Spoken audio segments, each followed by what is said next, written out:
Yo guys, what's going on? It's Rose here bringing you guys the Week 2 team builder for the Season 2 BBR-D League versus my good buddy Bonana and his Melbourne Marowaks. Very good buddy of mine, is super excited to play him. I haven't played him before, so this will be I think I have played him before, but it's been a while. So I'm very excited for this match. Good buddy of mine, super nice guy. Definitely go check his stuff out in the description along with all the rest of the BBR coaches. But I'm not going to waste your time. I'm not going to waste mine. We're going to go ahead and get right into this team builder. As you know, last week, we have Roaring Moon, Rotom Wash, Iron Moth, Snorlax, which is our Terra Captain this season, Screamtail, Tinkaton, Torkoal, Mudsdale, Decidueye, and Flamigo. Whereas my good buddy Bonana, he's got Great Tusk, Iron Bundle, Jirachi, Hydrapple, Thundurus Incarnate, Overqwil, Terra Delphox, Alomomola, Comfey, and Komala, which is definitely the biggest threat on his team. But in all seriousness, Bonana's got a great team, but I think we have a decent matchup. It's a very, 50-50 matchup, I think. His biggest threat to me, realistically, is the Iron Bundle. There's no ifs, ands, or buts about that. If it's like a booster speed bundle, I could be in a little bit of trouble. I'm expecting more of a specs set this week, which I do have a couple of good switch-ins to it. I have one that I'm bringing this week that I definitely am going to have to, show you guys here in a minute. But he's got, like I said, a threatening team, very scary.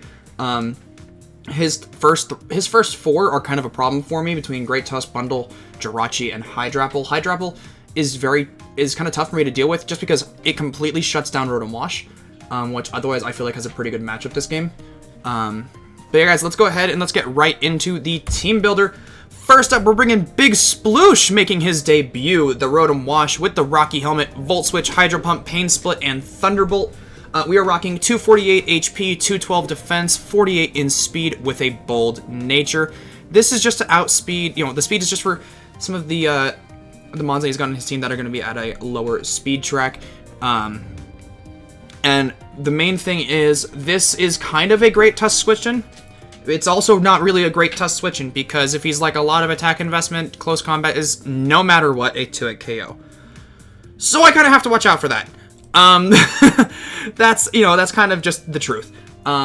Great Tusk is very hard for me to switch into this week, alongside Bundle. It's just so tough for me to deal with. But I think he's going to bring a more defensive Great Tusk just to deal with my Roaring Moon, because it completely chews Roaring Moon no matter what I do, especially if he's like booster defense. But yeah, this is my way to kind of deal with Great Tusk a little bit. But yeah, definitely don't deal with it too well. But next up, we're going to be rocking Sizzler the Iron Moth. Now, I'm actually very excited for this set, you guys. We're rocking 48 HP, 252 special attack, 208 speed, and a timid nature, with Fiery Dance, Sludge Wave, Energy Ball, and Agility, with the weakness policy, as you guys see there. This can actually just straight up win me the game if I set it up correctly. If I can get against like the Overqwil and the Sun, Liquidations and Aqua Jets aren't going to do that much to me, and we can just take advantage of the weakness policy, get an agility up, and then just start chunking shit. It would be also nice if we can get a couple of, like 1 or 2 Fiery Dance boosts on top of that. Otherwise, Sludge Wave and Energy Ball, pretty standard. The Hydrapple can kind of chew this a little bit, if he's like a Sped F Assault Vest variant, which I kind of expect him to bring. But yeah, otherwise, Iron Moth, if I can position this correctly, this can kind of just sweep his team outright, with a little bit of chip damage to most of his team. Next up, we're bringing Panquake with 248 HP, 172 defense, 88 special defense, and a careful nature with the Assault Vest this week. Body Slam, Ice Punch, Seed Bomb, and Earthquake with that Thick Fat ability. And we're Terra Grass this week as well, just so we can kind of get a Headlong Rush switch in a little bit, with Great Tusk. And this actually takes 2 of any hit from the Great Tusk if he is offensive. This, as long as he's not like booster attack or, choice banded or anything, this takes 2 standard close combats, as long as I'm Terra. That's the big thing. As long as I'm Terra, I too. Otherwise, this is a pretty solid bundle check as well. He can't really touch me, like, at all. Even if he's Specs, and I'm Terra Grass, he does maybe, like, 20 some odd percent. Maybe 25 with Ice Beam, so it doesn't really do too much to Panquake. This man is a thick man, and I'm very excited to use it this week. We're bringing Assault Vest, Snorlax 2 weeks in a row. I'm very creative over here. But yeah, next up, we're going to be bringing Bigglytuff, the Screamtail with the leftovers, with 248 HP, 60 special defense, 200 speed, and a timid nature. This is just so we can get a speed boost off of Hopefully, if we can get one in the sun. With Psychic Noise, D-Gleam, Encore, and Stealth Rock. This is my, I hope I can, like, if I can force something into, like say the Great Tusk, if I can get it on the Switch and, like, forcing it to, you know, lock into Stealth Rocks or Rapid Spin or something. This is a nice rock setter this game. We can kind of get rocks for free against a lot of his team. Also, if I can catch him trying to Draco with Hydrapple, then I can lock that in with Encore and kind of take advantage of it a little bit, start D-Gleaming, getting some chip. Otherwise, very kind of standard Screamtail set. Nothing too crazy here. But yeah, mainly thing is this is to get a speed boost off of the sun. This will also outspeed. This outspeeds Delphox with our speed investment, and then obviously with the speed boost from the sun, we'll be outspeeding Scarf as well as everything else on the team. Next up, we're bringing Franklin, the Torkoal with the Heat Rock with 248 HP, 120 defense, and 140 special defense, Bold Nature, Lava Plume, Solar Beam, Rapid Spin, and Clear Smog. Clear Smog is basically just there in case Comfey wants to start setting up, or just kind of anything wants to start setting up, really. That's the biggest thing. The defensive investment, the Fizz Def, we always get 2-hit KO'd by Great Tusk, so there's not really a whole lot I can do about that. That's kind of a theme this week. But this kind of helps me take hits from the bundle in the sun a little bit better. I think I have a chance to live 2 Hydro Pumps in sun, if I'm correct. Otherwise, yeah, I'm not bringing Stealth Rocks on this because I'm bringing Stealth Rocks on Screamtail. I felt like this moveset was very valuable here, and I kind of didn't have a 4th move for Screamtail. So kind of just decided to go with this. And then last but certainly not least, we're bringing Wendigo, our Roaring Moon with the Choice Band. Pretty similar spread to last week, 64 HP, 252 attack, 192 speed, Jolly Nature, U-turn knockoff, Dragonclaw, Ironhead. The only difference here is instead of last week we were Speed Booster, this week we're Attack Booster. Now if I was Speed Booster, I would be outspeeding the bundle in the sun. However, I feel like we have enough to deal with bundle. I think if we can keep Snorlax healthy, it completely chews the bundle enough to where I really don't have to worry about it that much.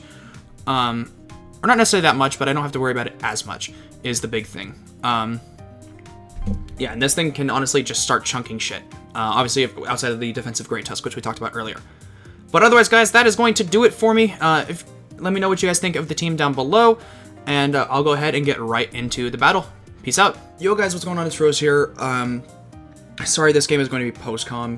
When I originally recorded this live, some stuff happened, and I just got very frustrated, and it's not fair to you guys to see me that frustrated. So we're doing post-com this time. Next week it'll be back to regular scheduled programming. Sorry again, I don't like doing post-com. I don't do it very often, but today I just feel like it's warranted. But we're facing off against Bonana, coach of his Melbourne Marowaks, and I'm honestly very excited for this game. Or I was very excited for this game going into it. I thought we brought a solid team, and honestly, definitely excited to do it here. We're gonna go ahead and get straight into the battle, you guys. As you can see here, he decides to bring the bundle, the Delphox, the Comfey, the Hydrapple, the Great Tusk, and the Overquill.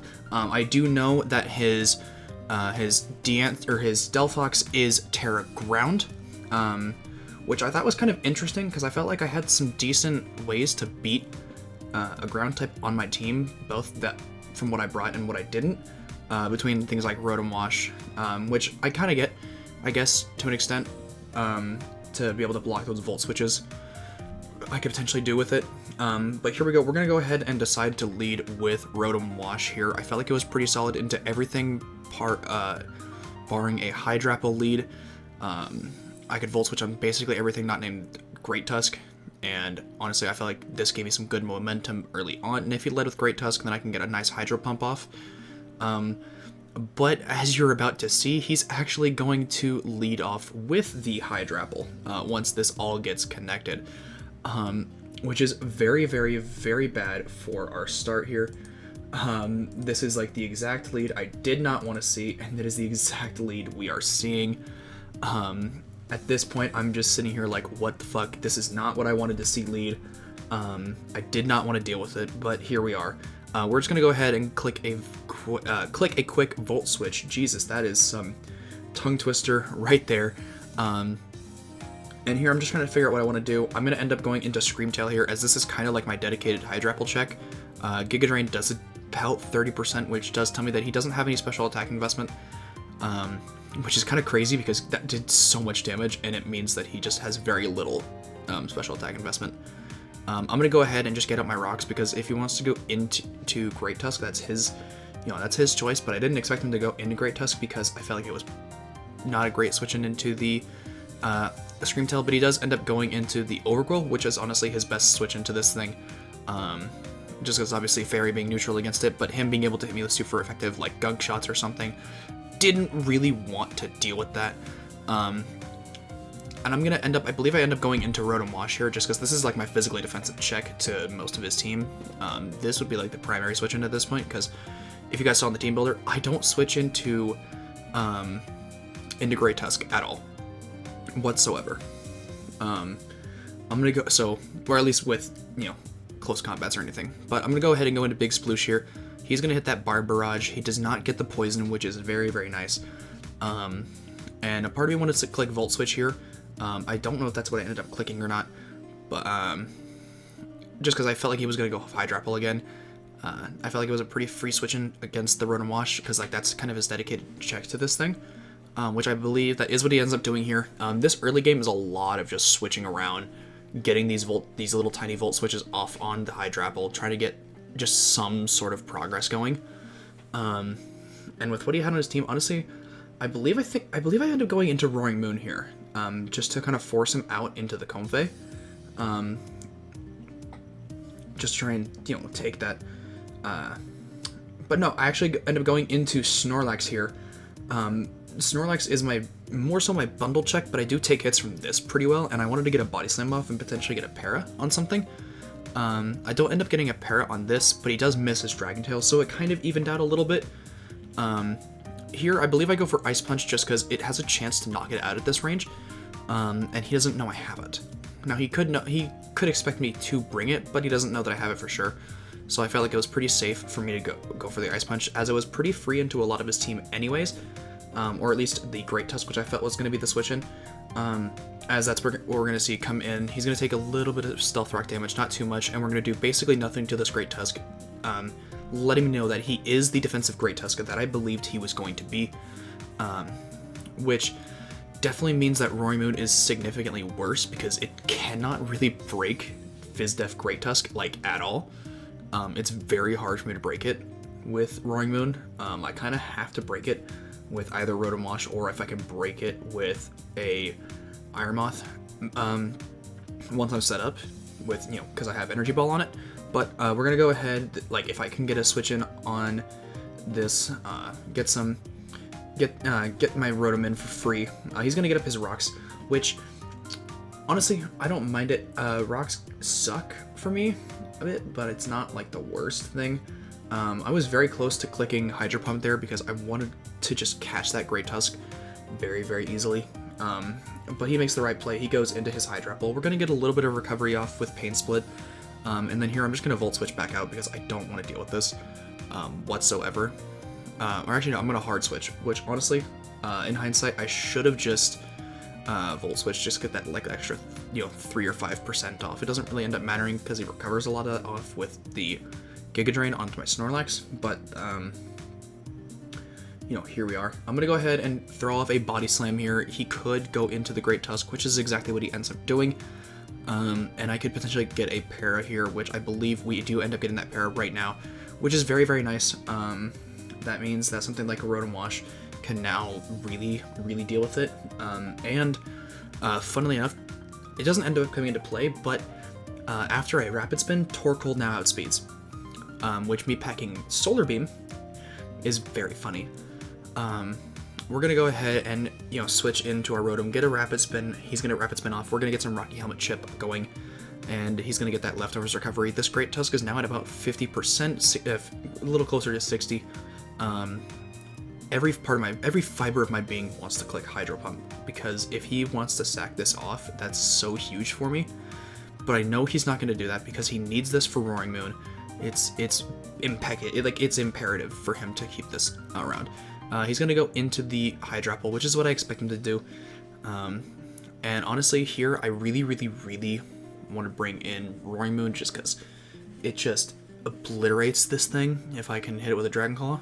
But I don't expect him to. I feel like, me going into Roaring Moon here, it's going to be very obvious that he, is going to get hit with a Dragon Claw or something, and he's going to want to go into Comfey. So here I click U-turn, predicting him to do exactly that, just so I can get a free switch in on the Comfey with something like Iron Moth, which I felt like would be pretty decent positioning for me, getting my poison type in on his fairy that honestly I'm not scared of, even if he wants to start Calm Mind setting up, because it's not his Terra Captain. If it was a Terra Captain, I would not feel as comfortable.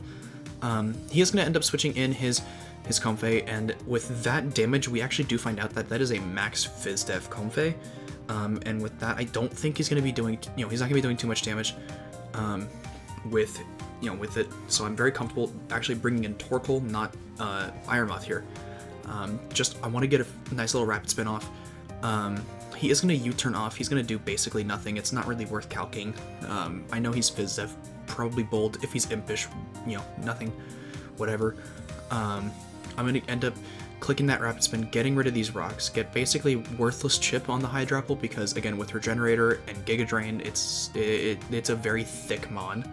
And with him being the max, I was expecting him to be max Bedef Assault Vest, which I believe he does end up being here, based off that damage right there, and Torkoal actually tanks the Earth Power. I honestly for a split second forgot he got Earth Power, and honestly never should have stayed in with Torkoal. I should have just immediately gone into Screamtail, which is what I end up doing now, but I feel like it's a little, too late here. We're gonna reveal that we are Speed Booster on this thing, which, not great, but could honestly be worse. We're gonna get a little bit of leftovers recovery, and here I believe I click Psychic Noise here because I don't want him to be able to Giga Drain me. Actually, I know, I just Dazzling Gleam, just in case he wants to go into the Overquill. I don't want him to get a free switch into Overquill, which I believe is what he goes into. Cheeseburger, yes, that is his Overquill. We're gonna do about, nothing, which tells me that he's very bulky on the special side more so than the physical, and he's also, if you notice, he's not Intimidate, which means he's Poison Point or Swift Swim, and into a Sun team, I don't expect him to be Swift Swim. I think he's just full, unless he's Manual Rain with something, which he very well could have been. Like if he was Manual Rain on Comfey, he could have been Swift Swim. I'm going to switch into the Iron Moth on the Bar Barrage, and here, this is where I end up setting up my agility. I think this is kind of where I made, or actually no, I Fiery Dance here, just in case, because I wanted to be able to get a +1 and effectively be +3 and take this out on the next turn with Fiery Dance, if possible. I kind of got a little unfortunate. I don't believe I actually got a Fire Dance boost off this. I made a little bit of a misplay here. I feel like I should have waited to pop the Iron Moth until a little bit later in this game. But we're going to go ahead and get a nice like 40-ish% off. He's going to liquidate here. He's going to prop that weakness policy. And now we are cooking with gas. Iron Moth, very solid at this point. Honestly, if I had a speed boost, I might outright win here. But obviously you guys know that's just not how this works.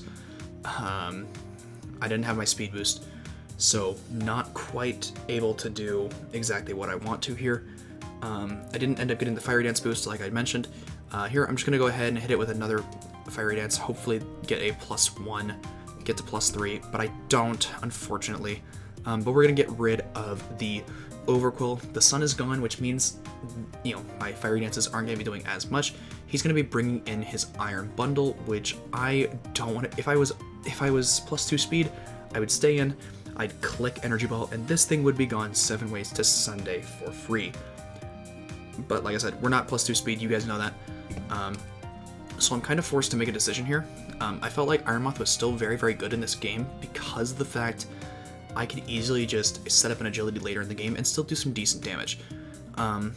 So here is where I think I make a decent, like a pretty sizable misplay. I forfeit my Torkoal, which I don't think I should have done. I think I should have gone into Snorlax here and honestly eat that flip turn, or gone into Rotom, because Rotom didn't really help me too much at that point. And if I got that little bit of Rocky Helmet damage on the, on the bundle, but hindsight 2020. We're trying to see what he does here, what he ends up bringing in. I think it's the Great Tusk or the Hydrapple that comes in, which, let's see here. We're gonna see here in just a second. I do believe it is the Hydrapple that comes in, which Hydrapple is it's so easy to just sit in front of my team. Yeah, Hydrapple does end up coming in here. As you can see, I really don't have a whole lot on my team that wants to just, you know, take hits from this. I am gonna go into my Roaring Moon here because Dragon Claw would obviously send this thing to fucking just Timbuktu. This thing would be disintegrated. But again, I fully expect him to just bring in that Comfey again, and I just want to be able to U-turn out and not have to worry about that. With the Sun boost and us being attack booster this week, I'm gonna be doing like a solid 50% to this Comfey that's coming in.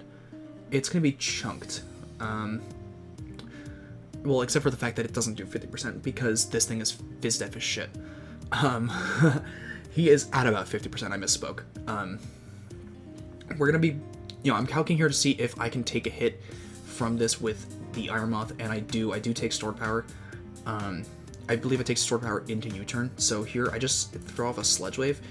Actually no, I take a Draining Kiss from this range. I eat Draining Kiss at this range.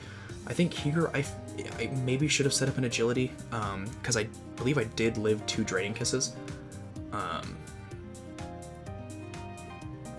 I'd have to look at that, but I believe I did take 2 Draining Kisses at this range, because he's physically defensive.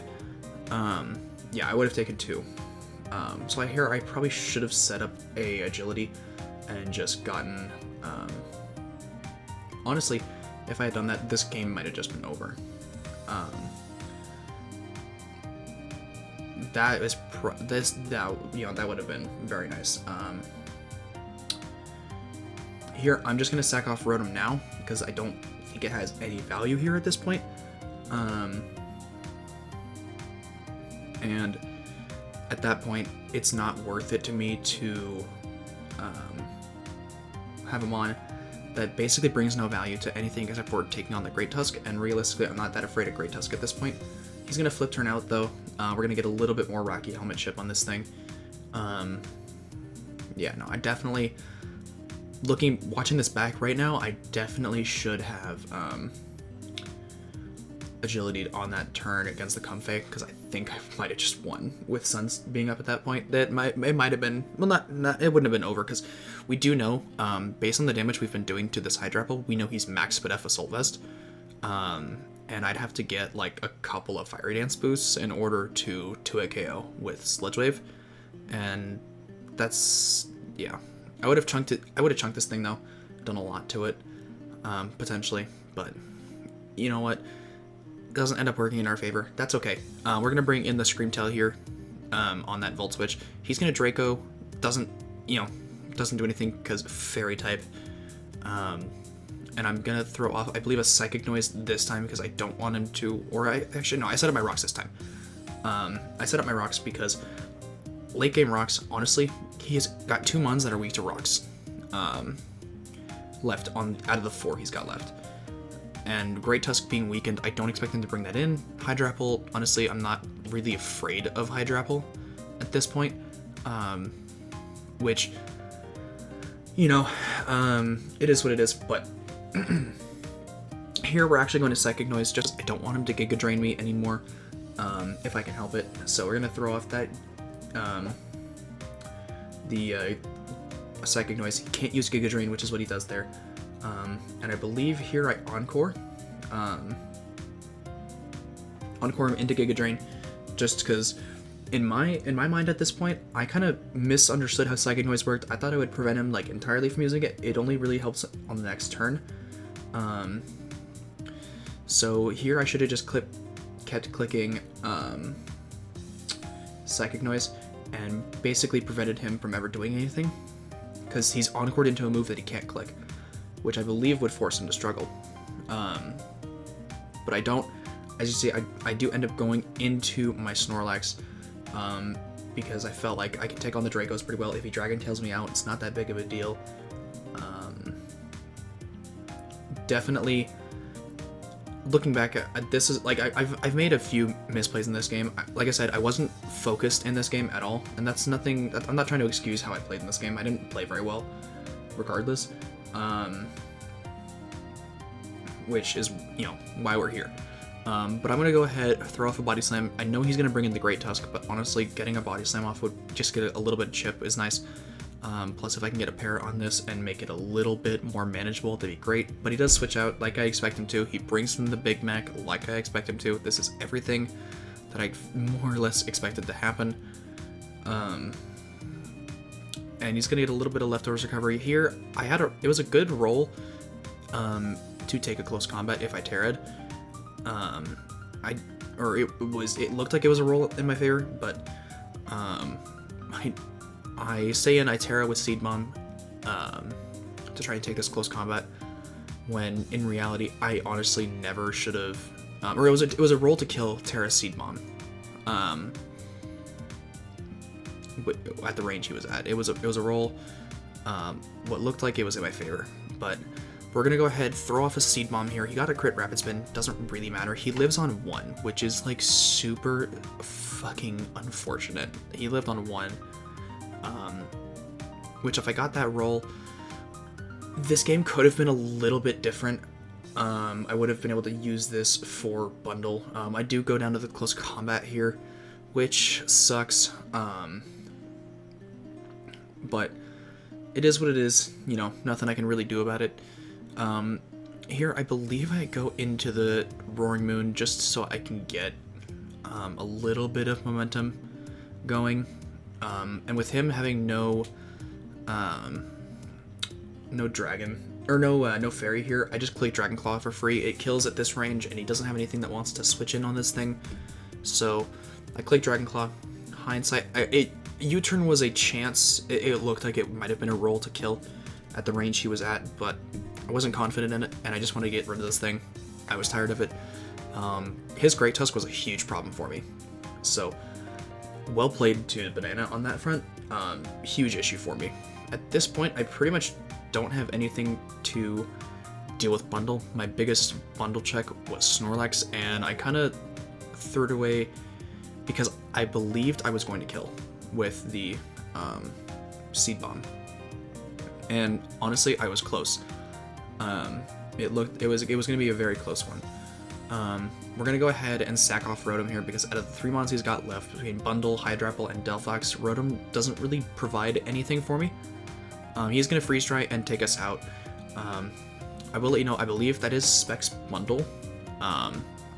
And with what I have left, there's not really a whole lot I can do. He can just click Freeze Dry for free and just basically 2 KO almost everything. Except for this. This does take 2. I get up rocks, I believe, since they've been rapid spun away again. Honestly, I feel like I should have just gotten a little bit of chip off on this, but, you know, again, hindsight being 2020, I'm kind of, like, watching this back, you know, critiquing myself a little bit, kind of kicking myself for not, you know, making certain plays. We're gonna get get some stealth rocks off. We do see right there that he is specs guaranteed based on that damage he was doing. He did about like 30 some odd percent with the freeze dry. He did about 30% with it. We're gonna throw off a dazzling gleam just as I do take another one at this range, and he could bring in the Delphox if he wants.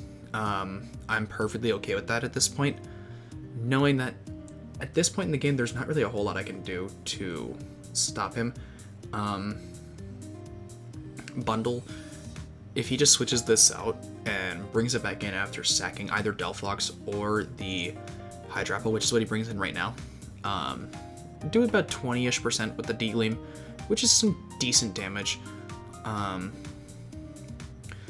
Honestly, I could have easily just, like, Psychic Noised until I died. Which is probably what I should have done with, like, Earth Power, you know, drops and whatnot. He does Earth Power me here, which sacking Iron Moth off was probably, like, the worst play I could have made at that point, because if I was able to get Agility off, you know, like I said, 2 Sludge Waves at the range he was at might have killed. But definitely if I got some more hits off with the, what's it called, the Screamtail, then 2 Sledge Waves would have killed, and if I had an agility up. But if was the 5th, we'd all be drunk, right? That's what old manager of mine used to say. Yeah, we're gonna go ahead, we're gonna bring this in here, we're gonna do about 55% with U-turn to this thing because of our choice band, which is a metric shit ton of damage. I believe he brings in Delphox on this to take this hit. McSpicy, that is what he brings in here. He's gonna take that Stealth Rocks damage, and then we're gonna be doing about 55% here, and at this point, we do end up just losing the game here. There's nothing I can really do about this. Might be able to take out this Delphox here, but that's really all I can do at this point. And we are now floating Screamtail, which I think is hilarious. Yeah, we are just going to go ahead and throw off the Dazzling Gleam. He is going to Terra, which I thought was interesting. If he didn't Terra, he might have actually lived this Dazzling Gleam and just killed me. And then he could have Terra'd the next turn, potentially. He is going to Terra Blast here. He's going to do a little bit. He does still live the D-Gleam, but he would have taken it a lot less. And he probably could have just, you know, Terra Blast both my last mons with this and Roaring Moon.